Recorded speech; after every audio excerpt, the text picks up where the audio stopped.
최근 미국 국채시장의 동향이 심상치 않습니다. 경기 후퇴 우려에 따라 뒷걸음질 치던 미국 국채 장기물 금리가 일주일 사이 폭등하는 이례적인 양상을 보인 것입니다. 국채시장의 텐트럼이라고 불리는 현재 진행형인 이 순환극 배경엔 도널드 트럼프 미국 대통령과 기관 투자자의 급박한 포지션 청산이 있습니다. 일각에서는 유럽발 매도를 그 배경으로 삼는 분석도 있습니다. 미국 국채시장의 장기금리 지표인 10년물 금리는 현재 4.49%로 한 주 전 4.01%에서 무려 약 50bp나 올랐습니다. 초장기물 30년물 금리도 4.42%에서 4.87%로 50bp가량 뛰었습니다. 일주일 새 10년물과 30년물 가격이 각각 4%와 8% 정도 떨어진 셈입니다. 모든 자산의 지표물 역할을 하는 미국 장기물 국채가 이런 단기간 급변동을 보인 것은 투매가 아니고서야 일어날 수 없는 일입니다. 투매의 발단은 도널드 트럼프 미국 대통령의 관세 정책입니다.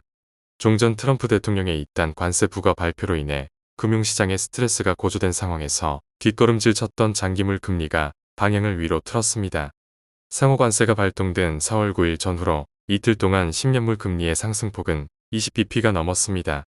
주식에서 난 손실을 메우려고 보유 국채를 내던지는 기관 투자자가 나오기 시작했다는 이야기가 전해졌습니다. 주가 폭락에도 눈꼼쩍 않던 트럼프 대통령이 급기야 중국을 제외한 상호관세 90일 유예를 발표했지만 투매세는 이미 전염된 터였습니다. 이번엔 헤지펀드의 포지션 청산이 가세했습니다.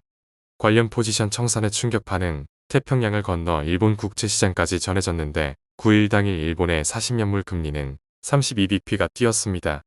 트럼프 대통령은 상호관세 유예를 발표한 뒤 채권 시장이 지금은 아름답다며 진정에 나섰지만 그 약효는 하루에 불과해 국제금리는 다음 날 뜀박질을 재개했습니다. 투매세의 방아쇠가 된 헤지펀드들의 포지션 청산은 베이시스 트레이드와 스왑 스프레드 트레이드로 불리는 전략입니다. 베이시스 트레이드는 국채시장에서 현물과 선물 간의 작은 가격 차이를 노려 차익을 취하는 기법인데 이 작은 차익을 증폭해 얻으려고 레버리지가 동원됩니다. 그 규모는 자기 투자금의 50배에 달하기도 합니다.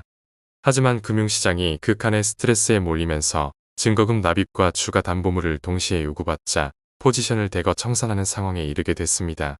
베이시스 트레이드의 차익 메커니즘은 비교적 높은 가격인 국채 선물을 매도하고 동시에 낮은 가격인 현물을 매수하는 데서 비롯됩니다.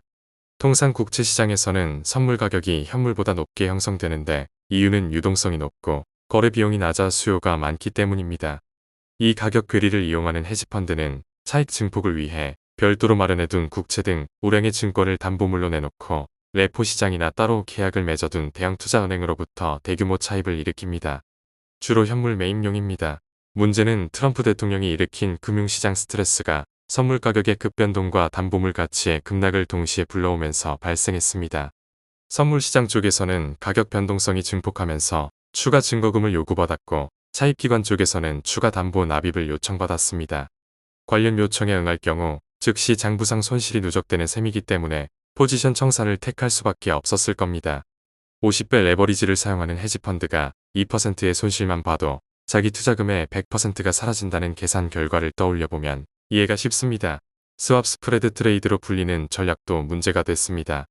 스왑 스프레드 트레이드는 금리 스왑 고정금리와 동일만기의 국채금리 간 격차인 이른바 스왑 스프레드에 대해 베팅하는 전략입니다. 종전까지 헤지펀드는 국채를 매수하고 금리 스왑에서 고정금리를 지급하는 포지션을 취했습니다. 기존 국채시장의 흐름대로 금리 하락에 베팅하고 있었던 셈입니다. 금리 하락 시나리오에서 고정금리 지급 포지션은 현금 흐름 측면에서 불리해 보이나 시장에서는 관련 계약 가치가 상승하기 때문에 차후 계약 이전 등을 통해 이익을 실현할 수 있습니다. 시장금리 하락을 겨냥한 국채 매수, 고정금리 계약 가치 상승을 기대한 스왑 계약의 급박한 청산 과정도 베이시스 트레이드 되감기와 비슷합니다. 국채를 매수하기 위해 차입한 곳에서의 추가 담보물 요구, 스왑 포지션에서의 추가 증거금 납입 요청이 발생하자 헤지펀드들의 대규모 청산 과정이 벌어졌습니다. 10년물 스왑 스프레드는 9일 상호 관세 발표 직후 마이너스 대 0.63%포인트까지 떨어졌습니다. 헤지펀드들의 관련 포지션은 스왑 스프레드의 플러스를 전제로 합니다. 국채시장의 투매세 자체는 연방준비제도 인사의 금융시장 안정화 의지 발언 덕분에 당장은 진정된 것처럼 보이나 아직 불씨가 꺼지지 않은 채 달러화 약세와 동시에 전개되고 있다는 점에서 일부 전문가들의 눈길을 끌고 있습니다. 투매스의 방아쇠가 된 기관 투자자들의 급박한 포지션 청산이라는 금융시장의 메커니즘 외에도 지정학적 요소라는 또 다른 큰 힘이 작용하고 있을 수 있다는 얘기입니다. 여기서부터는 차후 실증적 검증이 요구되는 상상과 의심의 영역에 해당합니다.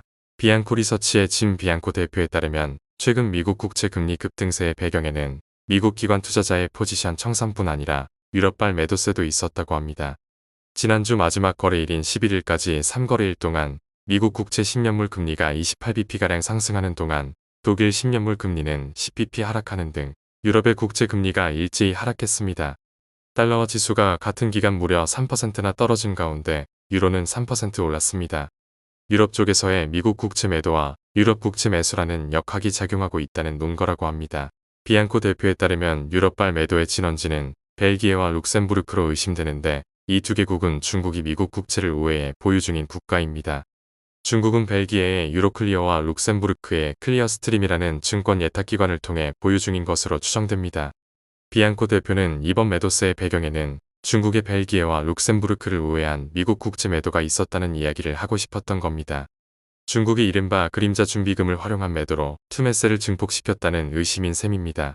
미국 재무부의 국제자본 데이터에서는 중국이 관련 예탁기관을 통해 국채를 보유하게 될 경우 중국 소유로 등록되지 않고 룩셈부르크와 벨기에 소유분으로 기록됩니다.